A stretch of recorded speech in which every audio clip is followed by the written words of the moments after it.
ब्रह्मा जी और विष्णु जी हाथ जोड़कर उनकी प्रार्थना और स्तुति कर रहे थे। तो नंदी जी बताते हैं, नंदी जी कहते हैं कि ब्रह्मा जी और विष्णु जी दोनों दाएं बाएं खड़े हो गए, ज्योतिर्लिंग के दाएं और बाएं खड़े हो गए और कहने लगे, प्रभु आपका कोई आदि अंत नहीं है। झूठ बोलकर तो मैं पछता गया, मेरा एक सिर गायब हो गया, ब्रह्मा जी ने कहा, लेकिन सच ये है कि आपका आदि है अंत, कोई पार नहीं। अब आप संसार जिससे आपकी पूजा करें, संसार आप पर जल चढ़ाए, तो आप अपना रूप छोटा कर लो। इतने आपके विशाल रूप की पूजा नहीं हो सकती, कुछ अर्पण किया जाए वो नहीं हो सकता, तो प्रभु आप अपना आकार थोड़ा छोटा कर लो। तो भगवान ज्योतिर्लिंग शिव के रूप में प्रकट हो गए और ज्योतिर्लिंग का आकार छोटा कर लिया। विष्णु जी और ब्रह्मा जी ने भगवान को पूजा करनी शुरू कर दी, भगवान जी की, और तरह तरह के नैवेद्य, प्राकृतिक वस्तुएं और जो जो संसार में पुष्पक वस्तुएं थी, पुष्प वस्तुएं। पुष्प वस्तुएं कैसी होती हैं? पुष्प वस्तुएं होती हैं ज्यादा समय टिक चलने वाली, और प्राकृतिक वस्तुएं होती हैं थोड़े समय टिकने वाली। जैसे अपने आम चढ़ाया और दूध चढ़ाया, दही चढ़ाई, शहद चढ़ाया शिवलिंग पर,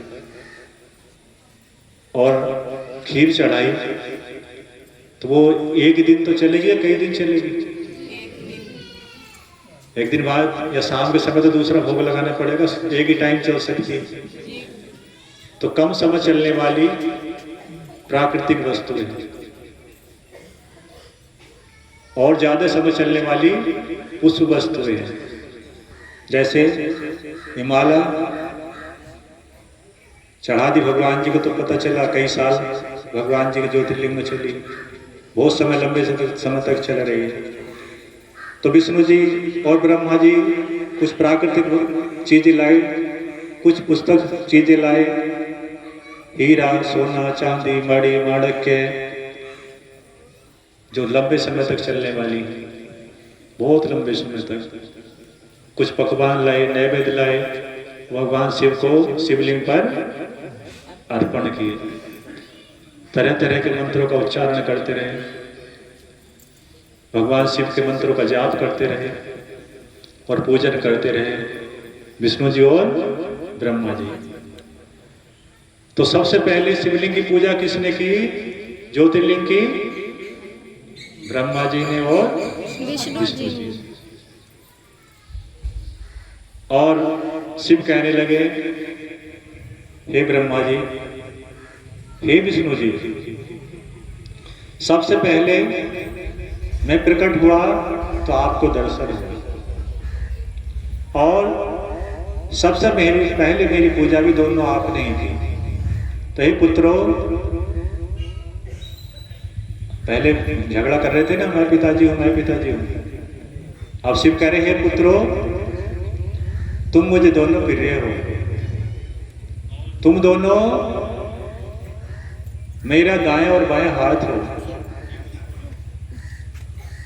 मैं तुम्हें सृष्टि ब्रह्मा जी से कहा कि तुम मेरा ही रूप हो, मैं ब्रह्मा रूप में, तुम हो, और सृष्टि का उत्पन्न करना, सृष्टि बनाना आपको सौंपता हूं। जो भी उत्पन्न करोगे, जो भी बनाओगे सृष्टि में, तुम बनाओगे। और ये विष्णु जी, इस सृष्टि को जिसको ब्रह्मा जी बनाएंगे, जो भी बनाएंगे, पशु पक्षी, नर नारी, भेड़ बकरी, जीव जंतु, पेड़ वृक्ष नदी तालाब जो भी बनाए ब्रह्मा जी, आपको उसकी सहायता करनी है, देख रेख करनी है, उसका पालन करना है। और मैं एक रूप और धारण करूंगा रुद्र का, शंकर का। उसके बाद उस रूप को इस सृष्टि का संहार का काम दूंगा। मैं तीसरा रूप लूंगा शंकर का, उस सृष्टि का संहार। अरे जब तक पुराना खत्म नहीं होगा तो नया कैसे बनेगा? इस आत्मा का पुराना शरीर समाप्त नहीं होगा तो इस आत्मा को नया शरीर कैसे मिलेगा? तो ये काम शंकर जी का है। शरीर को, पेड़ को, जितनी प्राकृतिक चीज सबको मिटाना, और ब्रह्मा जी का काम है फिर बनाना, और विष्णु जी का काम फिर उसका पालन करना।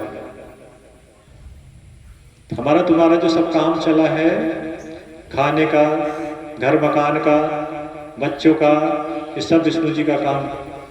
विष्णु जी दे रहे खाने को, पीने को, बना दी ब्रह्मा जी ने। बनाने के बाद विष्णु जी से कहा तुम देख लो, तुम करो पालन। तो भगवान विष्णु मायापति इसलिए ही है कि हमें तुम्हें माया में घुमा दिया, और माया में घुमाकर मोह दे दिया बहुत सारा। मोह देने के बाद कहा कि आप पालन करो। सबके अंदर मोह डालने के बाद कहा बच्चों को देखो, पोती पोतों को देखो, पड़पोतों को देखो, अपने बच्चों को देखो, इन्हें पढ़ाओ लिखाओ, इनके लिए रोटी का इंतजाम करो। ये भगवान विष्णु का काम है। और विष्णु भगवान जी की पत्नी कौन है? लक्ष्मी जी। उन्हें तो मांगते रहते हैं हम अधिकतर सब, और बहुत सारे पैसे दे दो भगवान जी, मुझे भी करोड़पति बना दो, अरबपति बना, कहते रहते ना। तो भगवान विष्णु के द्वारा जब पालन चल रहा है तो माता लक्ष्मी सबका पालन में साथ दे रही है। विष्णु भगवान का महामाया है। अब इनसे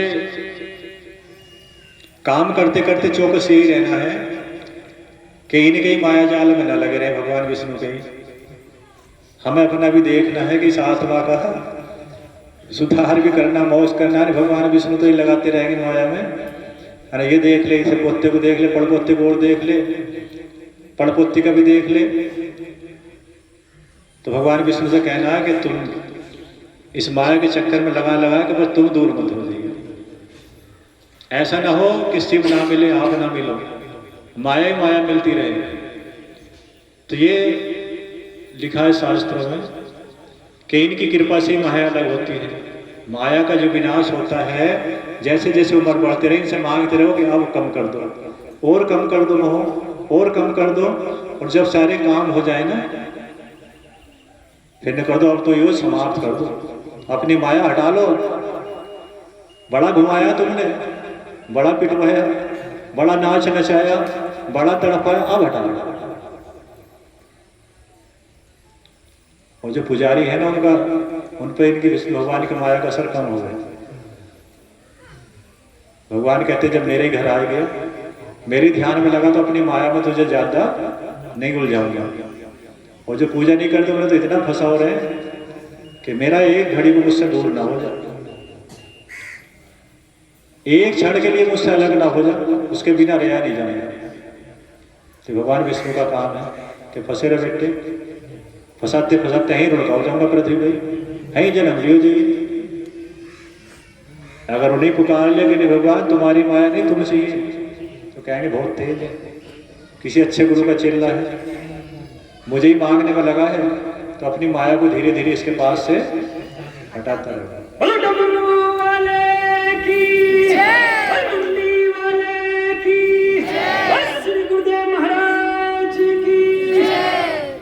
इसलिए भगवान विष्णु कोई अच्छा गुरु देते हैं कि मेरी माया को हटाने का रास्ता बता दे।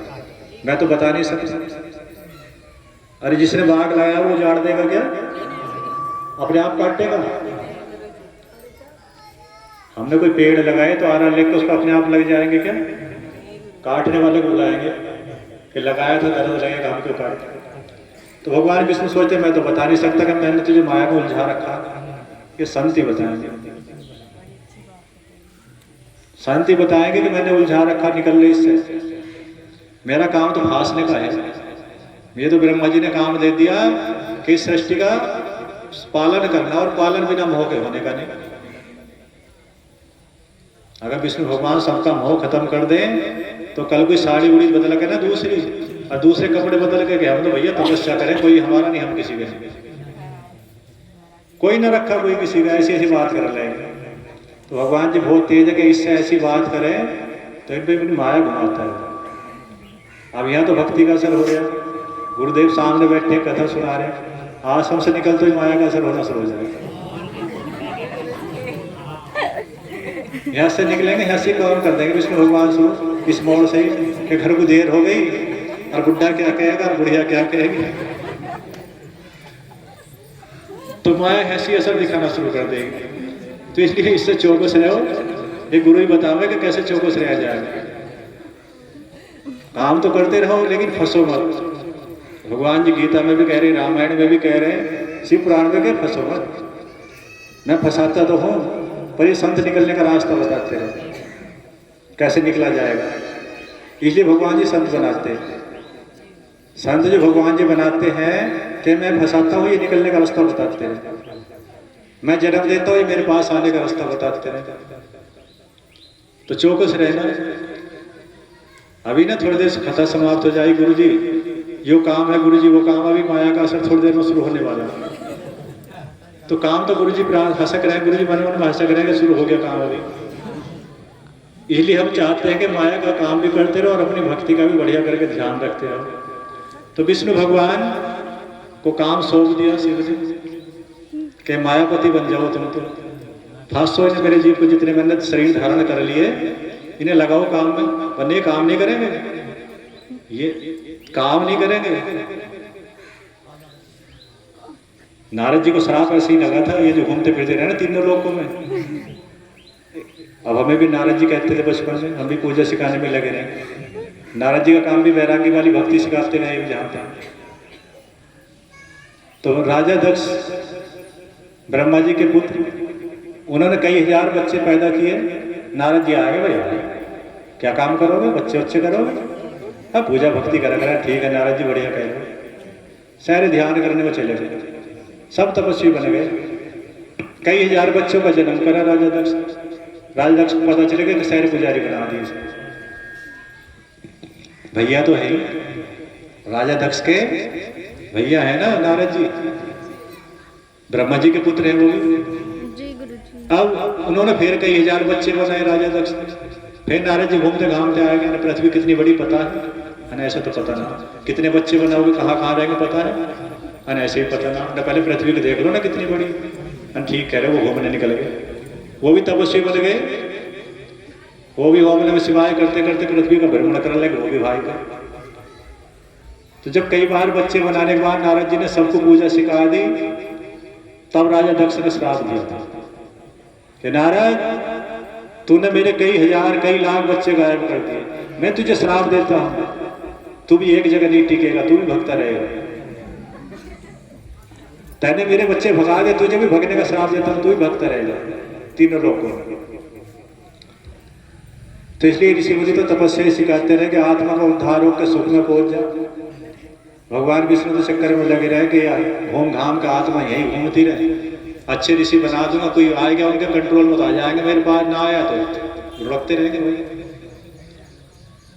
शिव ने देखा कि भगवान विष्णु ने पाल पाल कर मुंह में डाल डाल कर इन्हें बुढ़ा तो बना दिया। जो मेरे पास आने काबिल हो गए अपने पास बुला लें, और जो नहीं आए शरीर सबका मिटाया, और जैसा जिसने किया उसे वहां पहुंचा दिया। ये शिव का काम है कि क्या क्या करा था बेटे देख लो, आजा।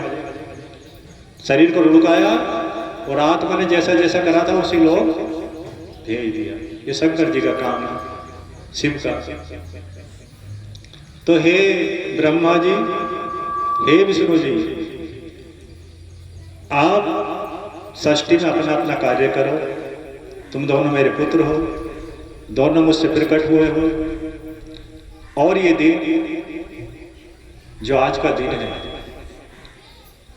जिसमें मैं प्रकट हुआ हूँ, ये पूर्णमासी माघ मास और प्रतिपदा का दिन भी है। प्रतिपदा कहते हैं जो पूर्णिमासी से अगला दिन आता है, जिसे पड़वा कहते हैं। कि पूर्णमासी माघ मास की पूर्णिमा और प्रतिपदा का दोनों का जोड़ है, जिसमें मैं प्रकट हुआ। और आज से ये दिन शिवरात्रि के नाम से संसार में विख्यात हो जाएगा। कैलाशपति महाराज की, नीलकंठ महाराज की, उमापति महादेव की, श्री गुरुदेव महाराज की। पता चला शिवरात्रि का दिन कहाँ से बना? जी गुरु जी।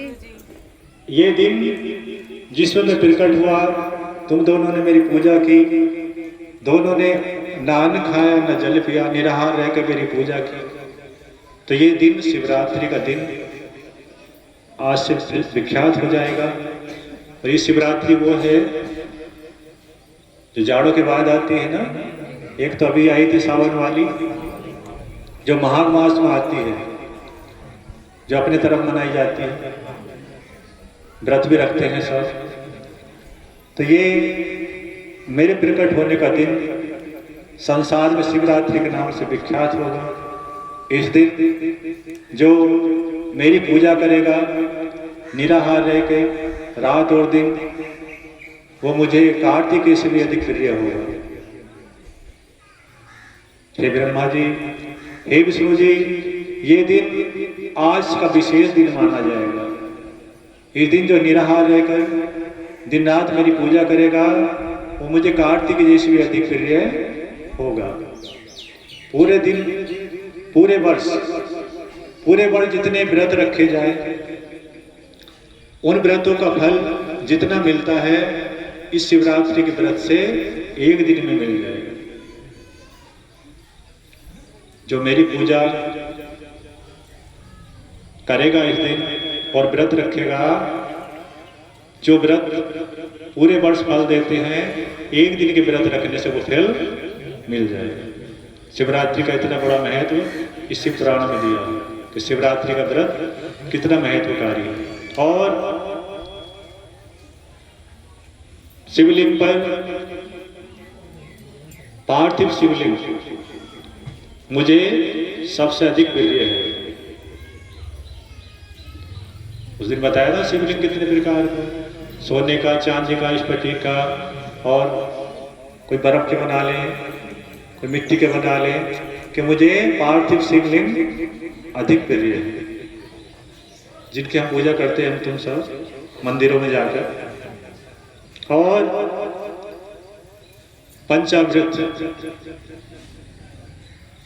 शिवलिंग पर क्या क्या चढ़ाते हैं शिवरात्रि को? हाँ, जिन्हें मालूम नहीं, दूध, पहले दूध चढ़ाओ, फिर दही, फिर शहद, फिर शक्कर, चीनी का नाम शक्कर लिखा है, और उसके बाद घी। कितने हो गए? 5 हैं ये। 5 चढ़ाओ, उसके बाद जल चढ़ाओ। बेल पत्र और जल, पहले बेल पत्र चढ़ाओ, उसके बाद 5 ये चढ़ाओ, उसके बाद जल चढ़ाकर उन सबको नीचे उतार दो। जल से उतरने चाहिए, हाथ से नहीं। राधिक ढेर कहीं लगा बेल पत्रों पर, भले से हाथ से हटा दो, कि जल से, गुरु जी ने कहा था जल से हटाओ। नहीं, बहुत सारे भीड़ ने चढ़ा दिए, बहुत सारे इकट्ठे हो जाए तो हाथ से हटा सके, लेकिन अगर थोड़े हैं तो जल से उतर जाएंगे। तो ये मुझे बहुत प्रिय है। सोना, चांदी, हीरे, मोती, माणक्य, वो मुझे इतने प्रिय नहीं जितने दूध, दही, शहद, घी, बेलपत्र और जल प्रिय है। इस पूजा को कोई भी कर सकता है, और इस पूजा को करने के बाद शिवलिंग के दर्शन से बहुत बड़ा लाभ मिलता है। और शिवलिंग के दर्शन के अनुसार बाद में पूजा की जाए तो और लाभ मिलता है, और पूजा के बाद ध्यान कर लिया जाए तो उसका कई हजार गुना लाभ मिलता है। तो हे ब्रह्मा जी, नंदी जी कहते हैं कि शिव कह रहे हैं, हे ब्रह्मा जी, हे विष्णु जी, ये दिन आज से शिवरात्रि का दिन, इसमें जो नैवेद्य, पंचामृत और जल बेलपत्र अर्पण करेगा वो मुझे अपने प्राणों से, अपने पुत्रों से भी अधिक प्रिय होगा। वो मेरा पुत्र तो है पर कार्तिकेय जी से भी अधिक प्रिय समझा जाएगा। मुझे मेरे भक्त बहुत प्रिय हैं। मैं अपने भक्तों को कभी नहीं छोड़ता और उनकी पूजा, उनकी अर्चना, उनकी वंदना सब सुनता हूँ और ग्रहण करता हूँ और सबकी देख रेख करता हूँ। तो हे ब्रह्मा जी, हे विष्णु जी, आज से इस दिन को विशेष महत्व दिया जाएगा और पूरे संसार में शिवरात्रि के नाम से विख्यात होगा। और इस दिन की हुई पूजा, इस दिन की हुई पूजा में जो विशेष प्रिय होगी। बोल सच्चे दरबार की। अब अगले मंगलवार दूसरी कथा सुनाएंगे शिवलिंग की।